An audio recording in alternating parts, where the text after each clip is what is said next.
Hello everyone, good morning, नमस्कार। 10 दिसंबर 2022 और the Hindu news analysis में आपका स्वागत है। आज की जितनी भी इम्पोर्टेंट और एग्ज़ाम ओरिएंटेड न्यूज़ होगी वो इस वीडियो के थ्रू डिस्कस करेंगे।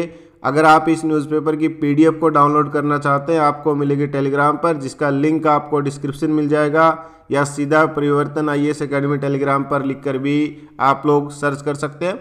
सबसे पहले बात करेंगे, सुप्रीम कोर्ट ने कोलिजियम को लेकर एक अपना जजमेंट दिया है, एक तरीके से अपना बोल सकते हैं कि एक डिसीजन दिया है। इस पूरे सिनेरियो को लेकर पढ़ेंगे। सबसे पहले कोलिजियम के बारे में हमने थोड़े दिन पहले ही पढ़ा था कि कोलिजियम का मतलब क्या होता है, कोलिजियम सिस्टम को क्रिटिसिज्म क्यों किया जाता है।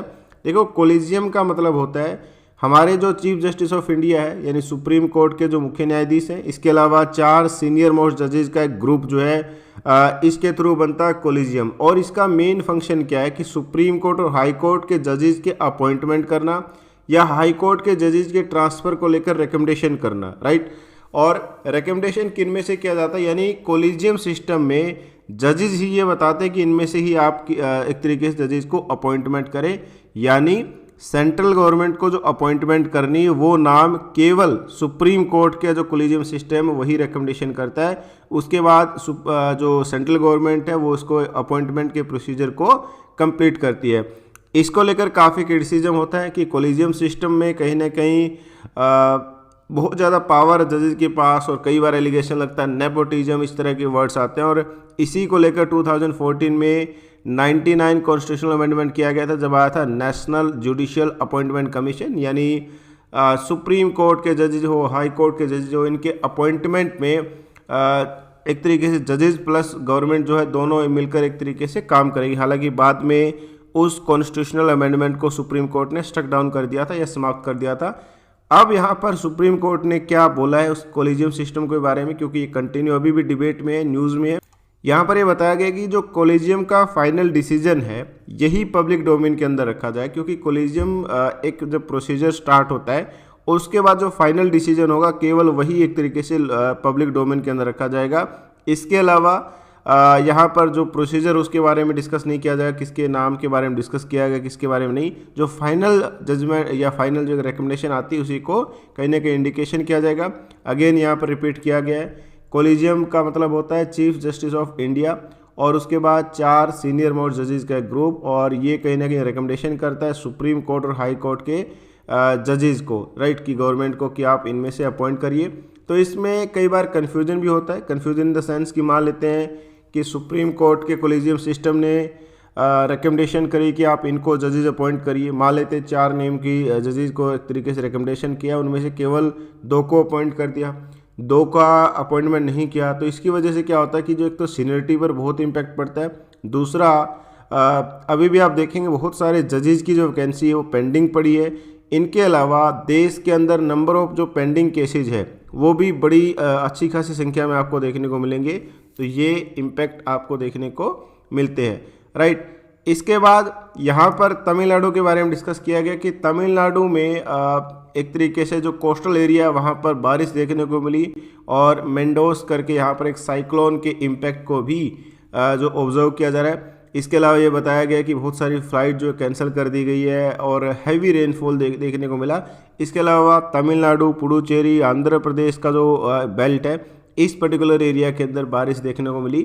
देखो, बड़ा इंटरेस्टिंग सा है, जब आप इंडिया के मॉनसून पैटर्न को ऑब्जर्व करेंगे तो आपको पता है कि जो दिसंबर जनवरी का मंथ होता है, इसमें खासकर दिसंबर में तमिलनाडु और इस वाली जो बेल्ट है इसमें बारिश होती है।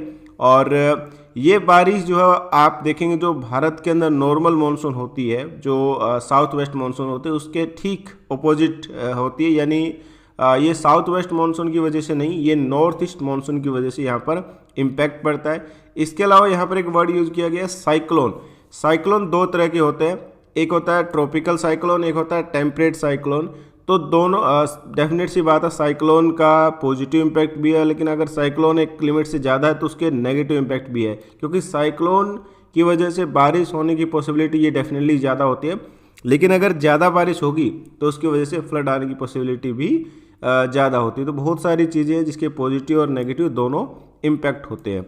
अब आप लोगों के लिए फर्स्ट क्वेश्चन है, जब हम साइक्लोन के बारे में बात कर रहे हैं और खासकर ट्रॉपिकल साइक्लोन, क्योंकि इंडिया एक तो आप देखेंगे ये ट्रॉपिकल वाला एरिया है और इसके ठीक नॉर्थ में आपको खासकर ये वाली जो बेल्ट है, यानी आप साउथ इंडिया वाला जो रीजन मान सकते हैं, या एक तरीके से इंडिया का जो लोअर पार्ट्स है, for example Maharashtra, Karnataka, Goa, Kerala, Tamil Nadu, Andhra Pradesh, Telangana, Orissa, West Bengal, इस वाले जो पार्ट है इस पर बहुत ज़्यादा इम्पैक्ट पड़ता है ट्रॉपिकल साइक्लोन्स का। तो आप लोगों के लिए सवाल ये है कि जब भी हम ट्रॉपिकल साइक्लोन्स के बारे में बात करते हैं तो ट्रॉपिकल साइक्लोन्स के फॉर्म होने के लिए, उसके बनने के लिए कुछ कंडीशंस होती है। वो कंडीशन आपको नीचे कमेंट करना, उनमें से 2-3 आप मेन जो है वो बता सकते हैं, ताकि एक आइडिया हो कि किस तरीके से कंडीशंस के थ्रू जो है वो साइक्लोन फॉर्म होता है। ठीक है, इसके बाद आगे बढ़ते सीधा हम न्यूज़ वाले सेक्शन पर जाएंगे। न्यूज़ वाले सेक्शन में जो पहला पेज है वो बेसिकली पॉलिटिकल एक एनालिसिस किया गया है इलेक्शंस को लेकर, जो भी रिजल्ट आए गुजरात और एक तरीके से हिमाचल प्रदेश में। तो ये हमारे लिए इम्पोर्टेंट नहीं है कि किस राज्य में विक्ट्री हासिल हुई, क्यों विक्ट्री हासिल हुई, कितना वोट परसेंटेज रहा किसी पॉलिटिकल पार्टी का, that is not important for us, right. इसके अलावा यहाँ पर अगर हम बात करें कुछ इम्पोर्टेंट चीज़ों के बारे में, अगर देखेंगे कुछ और यहाँ पर पेज नंबर 9 पे जो हमारे लिए एग्ज़ाम पर्सपेक्टिव से इम्पोर्टेंट होगा उसके बारे में पढ़ेंगे, राइट। सबसे पहले यहाँ पर एक लेफ्ट हैंड साइड में एक इशू रेज किया गया है नेशनल कमीशन फॉर वुमेन ने, और ये इशू बेसिकली क्या है कि मुस्लिम वुमेन्स की जो मैरिज की एज है, मिनिमम एज, इसको रेज कर दिया जाए, इसको इंक्रीज कर दिया जाए। इसको लेकर ऐसा क्यों बोला गया है, क्या रीजन्स है, और अगर आप देखेंगे दूसरे फेथ के कंपेयर में मुस्लिम वुमेन्स में मैरिज की मिनिमम एज में क्या डिफरेंस, और ये डिफरेंस क्यों है, ये थोड़ी सी बेसिक सा एक इन्फॉर्मेशन हमें होनी चाहिए। फॉर एग्जांपल सुप्रीम कोर्ट ने सेंट्रल गवर्नमेंट से पूछा है कि भाई आप इस पूरे सिनेरियो में नेशनल कमीशन फॉर वुमेन की जो एक पिटिशन फाइल करी है उसके बारे में आपका क्या ओपिनियन है। क्या मुस्लिम वुमेन को एज पर जो एक तरीके से मान लेते हैं मेल और फीमेल में, अभी इसको लेकर भी काफ़ी डिबेट है कि क्या देश के अंदर मैरिज की जो एज है वो इक्विवेलेंट कर दी जाए। जैसे अभी लड़कियों के लिए मिनिमम जो मैरिज की एज है, लीगल एज, वो 18 साल, उसको 18 से 21 साल कर दिया जाए। इसको लेकर भी काफ़ी डिबेट है और इसमें आपको 2 पक्ष नज़र आएंगे, एक बिल्कुल इस चीज़ के लिए एग्री, दूसरा इसके लिए थोड़ा सा नाराज़ है। और इसी कॉन्टेक्स्ट में जहाँ तक बात है मुस्लिम वुमेन्स के मैरिज के बारे में, क्योंकि इंडिया के अंदर जो है जितने भी सिविल लॉज है वहाँ पर यूनिफॉर्म सिविल कोड अप्लाई नहीं है देश के अंदर। यूनिफॉर्म सिविल कोड का मतलब ये होता है कि जैसे क्रिमिनल कोड, अगर आप कोई क्राइम करेंगे तो आप किसी भी रिलीजन, किसी भी कम्युनिटी से हो, तो आपको आईपीसी और सीआरपीसी के सेक्शन के अकॉर्डिंग जो है वो सज़ा मिलेगी। लेकिन सिविल केसेस में, सिविल क्या हो सकता है, प्रॉपर्टी हो सकती है, आप मैरिज या डाइवोर्स, इस तरह के जो इश्यूज होते हैं वो होते हैं सिविल केस में। और अलग अलग फेथ में बहुत सारे पर्सनल लॉज बोर्ड है और उसके अकॉर्डिंग जो है वो एक तरीके से कैरी किया जाता है। इसीलिए देश में काफ़ी डिबेट होती है कि क्या हमें यूनिफॉर्म सिविल कोड की रिक्वायरमेंट है कि आपका रिलीजन या फेथ कुछ भी हो, आपको एक कॉमन जो है वो एक तरीके से क्राइटेरिया को फॉलो करना पड़ेगा। इसके अलावा यहाँ पर जो कंसर्न है बेसिकली, अगर आप मुस्लिम पर्सनल लॉ बोर्ड के अकॉर्डिंग देखें तो मुस्लिम वुमेन की जो मैरिजेबल एज है वो 15 साल है, यानी मिनिमम 15 साल है। 15 साल से ऊपर जो है वो मैरिजेबल एज में कंसीडर किया जा सकता है। इसी चीज़ को कि इक्विवेलेंट किया जाए। और एक क्वेश्चन ये भी रेज किया गया है कि जब देश के अंदर स्टैच्यूटरी लॉ है, क्या स्टैच्यूटरी लॉ कहीं ना कहीं उससे ऊपर पर्सनल लॉ है, यानी एक किसी भी रिलीजन का जो पर्सनल लॉ बोर्ड्स होते हैं क्या वो देश के स्टैच्यूटरी लॉ से ज़्यादा इंपॉर्टेंट है। दूसरा यहाँ पर एक सवाल ये भी पूछा गया है कि मिनिमम एज होने की वजह से हैरेसमेंट और अब्यूज़ इस तरह के केसेस काफ़ी ज़्यादा देखने को मिलते हैं और पोक्सो एक्ट के अंदर ये परमिटेबल नहीं है। 18 साल से नीचे अगर कोई शादी कर रहा है तो वो पोक्सो एक्ट के अंदर परमिशेबल नहीं है। तो बहुत सारे इश्यूज़ को रेज किया गया है इस पूरे सिनेरियो में। क्या ये 18 साल से नीचे आर्बिट्री है, डिस्क्रिमिनेटरी है, क्या ये स्टैच्यूटरी लॉ से ऊपर है, और इसका महिलाओं पर, खासकर मुस्लिम वुमेन पर क्या इम्पैक्ट पड़ता है। इन सब चीज़ों के बारे में जो है वो कहीं ना कहीं पूछा गया है। और 18 साल से नीचे एक तरीके से वो चाइल्ड की कैटेगरी में आएगा, वो बेसिकली अडल्ट की कैटेगरी में नहीं आता। और 18 साल से नीचे अगर शादी कर रहे तो वो क्या स्टेचुरी लॉ के अकॉर्डिंग सही है? ये कुछ सवाल जिसका आंसर जो है डेफिनेटली सरकार से पूछा गया है। आने वाले टाइम में पता चलेगा कि गवर्नमेंट इसमें किस तरीके का सिनेरियो रखती है, क्या ओपिनियन रखती है। तो ये भी अपने आप में बहुत ज़्यादा इम्पोर्टेंट है। इसके बाद इसके ठीक राइट हैंड साइड में यहाँ पर एक टॉपिक डिस्कस किया गया जिसका नाम है एक बेसिकली बिल इंट्रोड्यूस किया गया है और ये प्राइवेट बिल है जिसमें बताया गया कि हमें मेडिकल कॉस्ट को कम करने के लिए कमीशन की रिक्वायरमेंट है। एक प्राइवेट बिल का मतलब क्या, मैंने थोड़ा कल भी बताया था, जब भी सरकार में जो मंत्री होते हैं उसके अलावा कोई भी बिल पेश करता है, चाहे वो सरकार का ही, मतलब जैसे अभी सेंटर में एनडीए गवर्नमेंट है उनका कोई एमपी हो, वो भी प्राइवेट बिल में कंसिडर किया जाएगा अगर वो गवर्नमेंट मिनिस्टर्स नहीं है। इसके अलावा यहाँ पर ये बिल जो है ये पेश किया गया, इसके अंदर बताया गया कि national commission for controlling medical inflation जैसी चीज़ें जो है इसको लेकर हो कि देश के अंदर डायग्नोस्टिक टेस्ट, मेडिसिन, इन सब की जो कॉस्ट इंक्रीज हुई है उसको लेकर ये बिल होना चाहिए। इसमें चेयरमैन, डिप्टी चेयरमैन 5 मेंबर हो और चाहे वो पैथोलॉजिकल डायग्नोसिस हो, हॉस्पिटलाइजेशन हो, सब चीज़ में एक यूनिफॉर्मिटी हो और उसके अलावा उसको प्रॉपर नज़र रखें ताकि इन्फ्लेशन का जो इम्पैक्ट है वो सामान्य नागरिक पर न पड़े। मैंने कई बार इसके बारे में डिस्कस किया है और प्राइवेट मेंबर बिल को लेकर यूपीएससी ने प्री में सवाल भी पूछा है। कई इंटरेस्टिंग क्वेश्चन आपको देखने को मिलेंगे प्री में। तो जब भी इस तरह के टॉपिक, और मैं रिपीट करता हूँ, पार्लियामेंट्री सेशन जब भी होता है, अभी जैसे विंटर सेशन चल रहा है, तो इस कॉन्टेक्स्ट में डेफिनेटली अगर हम बात करें तो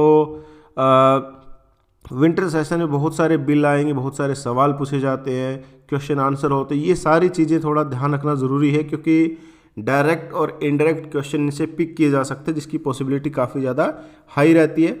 इसके अलावा इसके ठीक नीचे अगर हम बात करें, इंडिया और चाइना के ट्रेड को एनालिसिस किया गया और बताया गया कि पिछले 6 महीनों में, खासकर अप्रैल से अभी सितंबर वाला जो पीरियड रहा, अक्टूबर वाला, सितंबर अक्टूबर तक 51.5 बिलियन डॉलर का हमें ट्रेड डेफिसिट हुआ। ट्रेड डेफिसिट का मतलब होता है भाई एक्सपोर्ट कम कर रहे हैं, इंपोर्ट ज़्यादा कर रहे हैं, और ये जानकारी यहाँ पर दी गई। पिछले साल जो है वो 2021-22 में इसी क्वार्टर में बताया गया कि 73.31 था। इसके अलावा 2020-21 में 44 बिलियन डॉलर था। ये अलग अलग डेटा बताया। हालांकि इन्होंने ये भी कहा कि 2014-15 में जो है उसके कंपेयर में हमारा जो एक्सपोर्ट है वो डबल के आसपास हो चुका है, लेकिन ये नहीं बताया कि इसी एक्सपोर्ट में हमारा इंपोर्ट भी काफ़ी ज़्यादा इंक्रीज़ हुआ है। इंडिया और चाइना के आज के टाइम पे पॉलिटिकल रिलेशन की अगर हम बात करते हैं, बहुत ज़्यादा एंगेजमेंट नहीं है, लेकिन इंडिया और चाइना का जो बायलैटरल ट्रेड है, हमने 2021-22 में देखा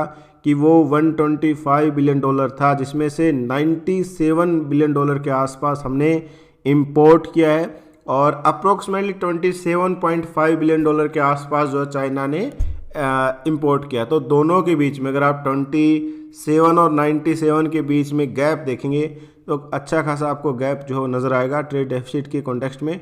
और आने वाले टाइम में भी आपको देखने को मिल सकता है कि ट्रेड डेफिसिट आपको देखने को मिले दोनों कंट्री में। जब भी trade deficit, current account deficit, fiscal deficit, budgetary deficit, primary deficit, ये जो वर्ड है ये इकोनॉमिक पर्सपेक्टिव से इम्पोर्टेंट है और जैसे जैसे आप आगे बढ़ेंगे तो डेफिनेटली आपको इसके बारे में पता चलेगा।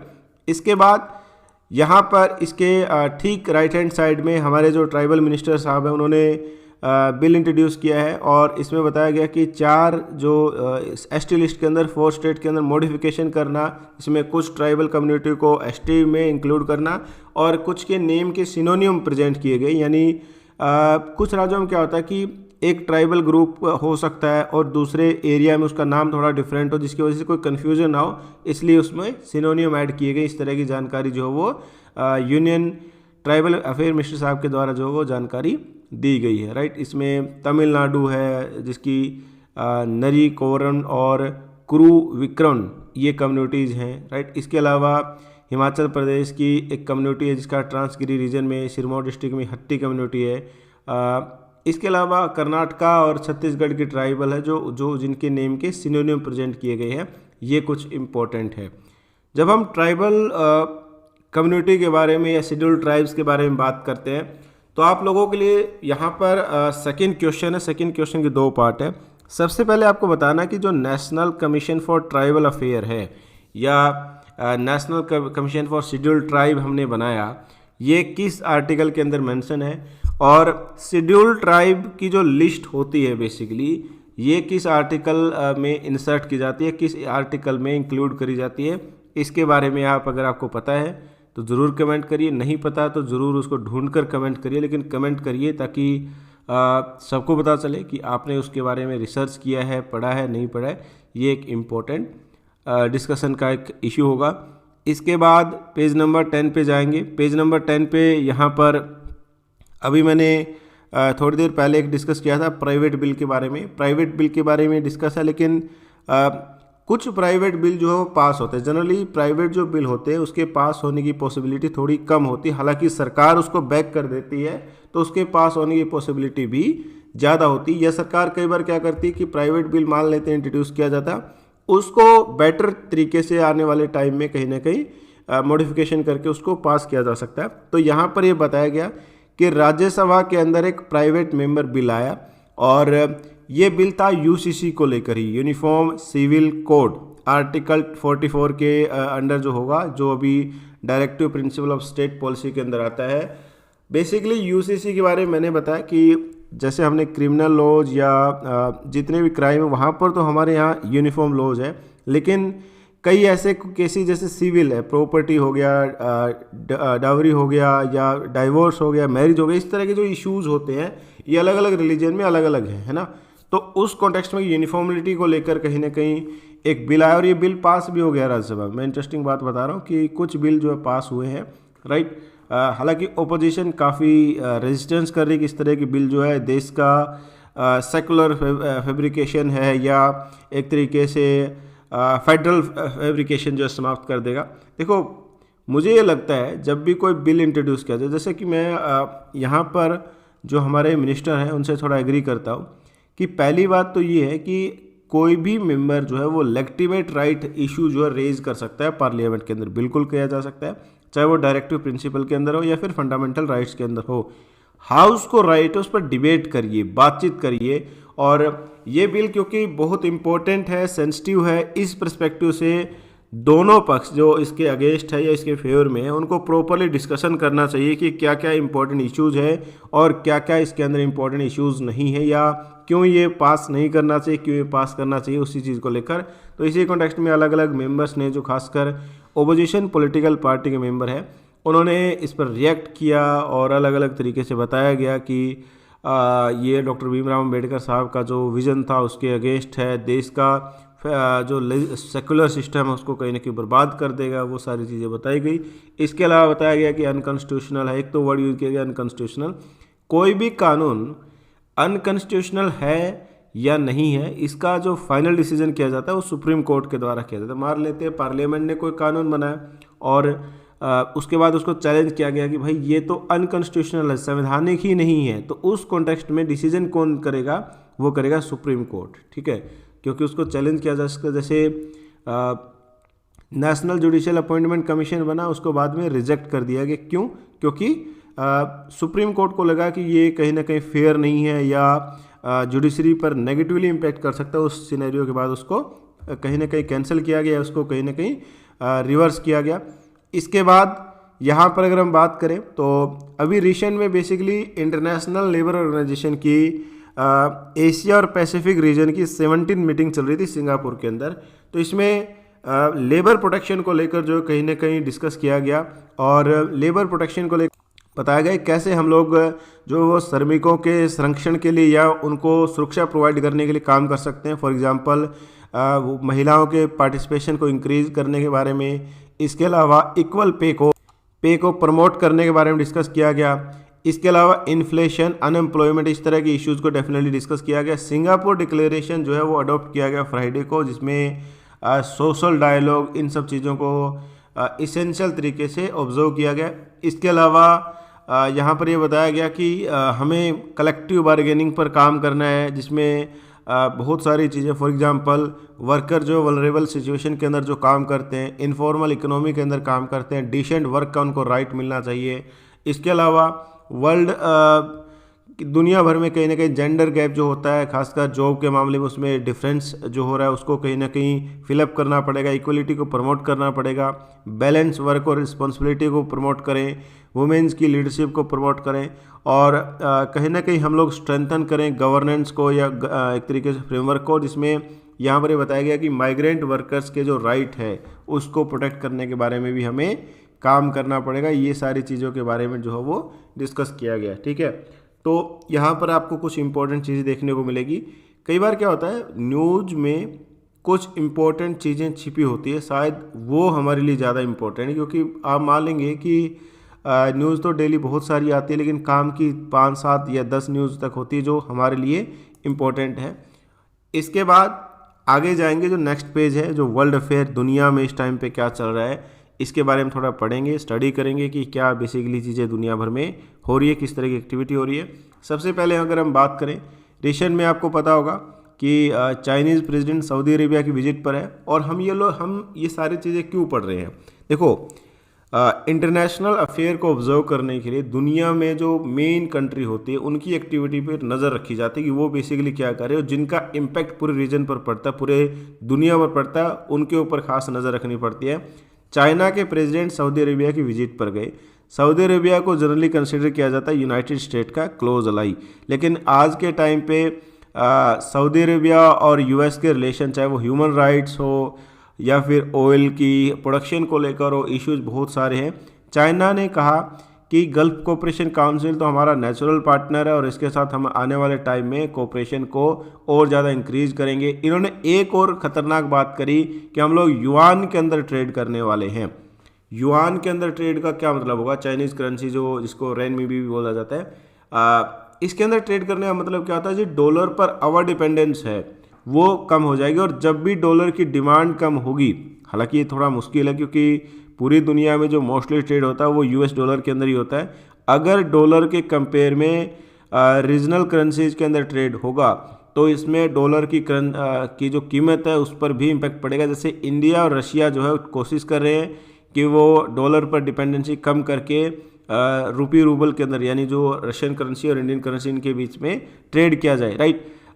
इसी कॉन्टेक्स्ट में गल्फ कोऑपरेशन काउंसिल जो 6 कंट्री का एक ग्रुप है जिसके बारे में मैंने पहले ही बताया था, उसके बारे में डिस्कस किया गया। उनके साथ बोला गया कि हमारा एक नेचुरल अलायंस है। इसके अलावा ये बताया गया कि हम लोग ऑयल और गैस डेवलपमेंट हो, इंजीनियरिंग सर्विसेज हो, स्टोरेज, ट्रांसपोर्टेशन, रिफाइनिंग, इसके अलावा पेट्रोलियम और नेचुरल गैस एक्सचेंज, इन सब चीज़ों पर डिस्कस करने वाले, इन सब के साथ काम करेंगे। इसके अलावा कोऑपरेशन करेंगे, लोकल करेंसी स्वैप कोऑपरेशन करेंगे और बहुत सारी चीज़ें यहाँ पर एक दूसरे के साथ डिस्कस करेगी। ह्यूमन राइट इशू और एनर्जी पॉलिसीज़ को लेकर, जैसे कि मैंने बताया, यूनाइटेड स्टेट और एक तरीके से सऊदी अरेबिया के इश्यूज़ है। अब आप लोगों के लिए सवाल है, क्वेश्चन नंबर 3 जो होगा आपके लिए थोड़ा ज्योग्राफिकल है, मैंने इसके बारे में ऑलरेडी डिस्कस किया है। गल्फ कोऑपरेशन काउंसिल में टोटल नंबर ऑफ कंट्री आती 6, इस रीजन में वो आपको देखने को मिलेगी। आपको आइडेंटिफाई करना है कि ये जो 6 कंट्री है गल्फ कोऑपरेशन काउंसिल में कौन कौन सी है, उसके नाम आपको नीचे मेंशन करना है। 6 में से एक आपको बता देते हैं, वो है सऊदी अरेबिया, क्योंकि सऊदी अरेबिया के बारे में डिस्कस है तो डेफिनेटली सऊदी अरेबिया भी उसमें एक मेंबर कंट्री है। इसके बाद मैं इसी पेज पे एक न्यूज़ पढ़ रहा था, रशिया के प्रेसिडेंट ने कहा कि ठीक है यूक्रेन और रशिया के बीच में युद्ध चल रहा है, लेकिन अल्टीमेटली एक एग्रीमेंट तो होगा ही। बातचीत आप चाहे कितना भी लंबा युद्ध खींच लीजिए, एंड में एक एग्रीमेंट तो होने वाला ही, और एग्रीमेंट में ये हो सकता है कि ट्रस्ट बिल्कुल ना हो। और ये स्टेटमेंट दिया गया किर्गिस्तान के अंदर रीजनल लीडर की एक मीटिंग के अंदर, उन्होंने ये जानकारी दी गई। ये स्टेटमेंट क्यों आया, बेसिकली जर्मनी के जो फॉर्मर चांसलर एंजेला मार्केल, उन्होंने स्टेटमेंट दिया था मिन्स्क एग्रीमेंट को लेकर। Minsk agreement basically France, Russia, एक तरीके से जर्मनी और यूक्रेन को लेकर है 2014 अकॉर्ड के बारे में। और ये बताया गया कि हमें यूक्रेन को कहीं ना कहीं टाइम देना चाहिए। तो उसके बाद इनका ये स्टेटमेंट है कि क्या जो है यूक्रेन और रशिया युद्ध ख़त्म करेंगे और एक एग्रीमेंट दोनों के बीच में हो सकता है। ये कुछ सवाल है। इसके बाद जो लास्ट पेज है वो है इकोनॉमी का और बिजनेस सेक्शन का जो पेज है। सबसे पहले यहाँ पर ब्रीफ में इकोनॉमिस्ट का एक ऑब्जर्वेशन है कि इंडिया की जो इकोनॉमी है वो डीकपल नहीं है, कहीं ना कहीं स्टिकी पाथ पर है।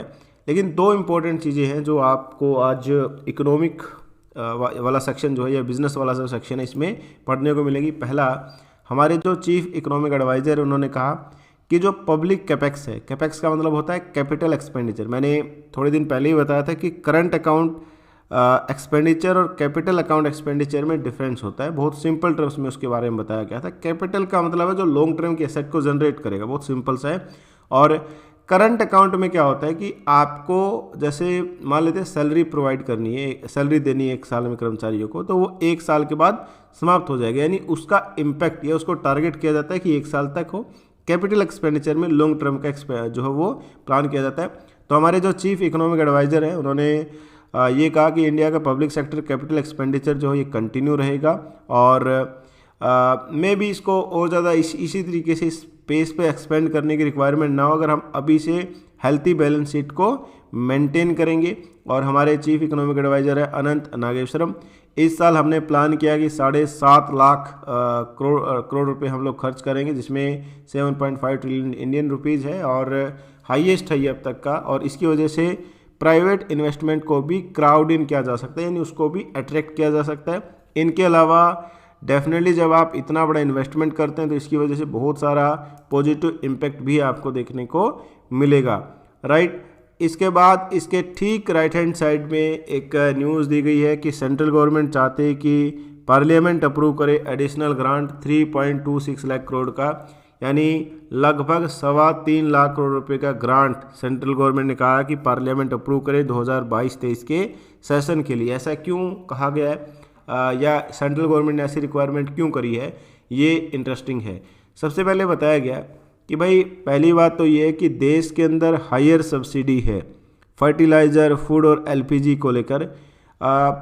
कई बार हम क्रिटिसिज्म करते हैं और क्रिटिसिज्म होना भी चाहिए गवर्नमेंट का, लेकिन क्रिटिसिज्म में जब गवर्नमेंट अपना एक ओपिनियन रखती है तो उसको भी हियर करने की कैपेसिटी होनी चाहिए। यानी हम सरकार के खिलाफ या सरकार की आलोचना करते हैं, बिल्कुल आपको राइट है, आप आलोचना कर सकते हैं, बट जब सरकार अपना ओपिनियन रखती है तो उसको भी हमें थोड़ा समझना पड़ेगा। तो सरकार यहाँ पर ये बोल रही है कि भाई फर्टिलाइज़र, फूड और एलपीजी की जो सब्सिडी है ये तेज़ी से बढ़ी है। फर्टिलाइज़र के बारे में अभी हमने पढ़ा था कि इसकी सब्सिडी का जो कॉस्ट है वो काफ़ी ज़्यादा इंक्रीज हुई है। और यूक्रेन और रशिया का जो वॉर चल रहा है, इंडियन करेंसी की वैल्यू कम होना हो, इन सब ने फर्टिलाइज़र की कॉस्ट कहीं ना कहीं इंक्रीज़ करी है। और एलपीजी की कॉस्ट के बारे में हम पता है कि एलपीजी की कॉस्ट डेफिनेटली इंक्रीज़ हुई है, लेकिन इन कॉस्ट के बावजूद भी क्या जो कंपनीज़ हैं उनको बेनिफिट हो रहा है, उसका आंसर नहीं। तो उनको अभी भी वो लॉस के अंदर ही है। इसके अलावा ये बताया गया कि हमें कैपिटल एक्सपेंडिचर करना है रोड और रेलवे में। अभी मैंने थोड़ी देर पहले बताया था कैपिटल एक्सपेंडिचर का मतलब होता है लॉन्ग टर्म के जो एसेट जनरेशन। जैसे रोड आप बनाएंगे, ऐसा नहीं कि वो 1 साल के लिए, कोशिश करेंगे लंबे टाइम तक चले। रेलवे लाइन जो बनती है तो 1 साल के लिए नहीं होती है ना।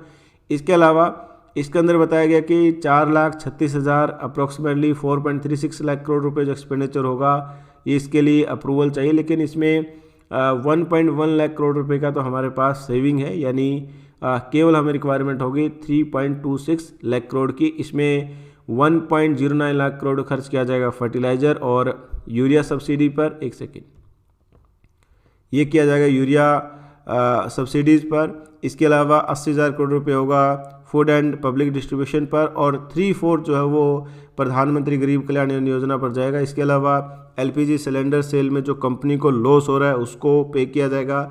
मनरेगा के लिए एडिशनल 16,400 करोड़ रुपए मांगे गए हैं, ये भी अपने आप में इंटरेस्टिंग है। और टैक्स रेवेन्यू एक्सपेक्ट किया जा रहा है कि हायर हो सकता है।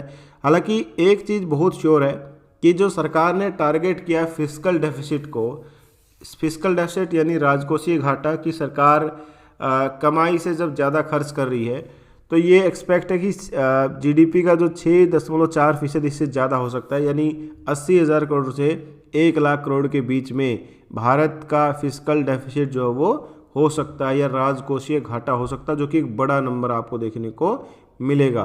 तो बहुत सारे इंटरेस्टिंग फैक्ट आपको इस पूरे ऑब्जर्वेशन में देखने को मिलेंगे। इसके अलावा फ़िलहाल कोई इंपॉर्टेंट न्यूज़ नहीं है। देखो मैं एंड में, क्योंकि अभी थोड़ा सा 30 सेकंड हमारे पास है, तो 2-3 इंपॉर्टेंट चीज़ें बता रहा हूँ। पहला, आप सभी कोशिश करिए कि क्वेश्चन के आप लोग जितने भी क्वेश्चन पूछे जाते हैं उनमें एक्टिवली पार्टिसिपेट करें और कमेंट करें, और कमेंट न करें तो ज़रूर आप पढ़ें ज़रूर उनके बारे में, ठीक है। सेकंड, मैंने हमेशा बोला कि मेरे लिए वीडियो को आप लाइक करें, डिसलाइक करें, ये सारी चीज़ें इंपॉर्टेंट नहीं है। मेरे लिए इम्पोर्टेंट है आपका इस प्रोसेस में एक्टिवली एंगेज होना, और जैसे ही आप इस प्रोसेस में एक्टिवली एंगेज होंगे तो डेफिनेटली ये मेरे लिए भी कॉन्फिडेंशियल होगा, और आप सबके लिए भी एग्जामिनेशन में जब आप जाएंगे तब आपके लिए बहुत सारी पॉजिटिव इंटेंट के साथ आप आगे बढ़ेंगे। और कंटिन्यू रहिए, एक्टिवली इसमें एंगेज करिए। थैंक यू ऑल, जय हिंद।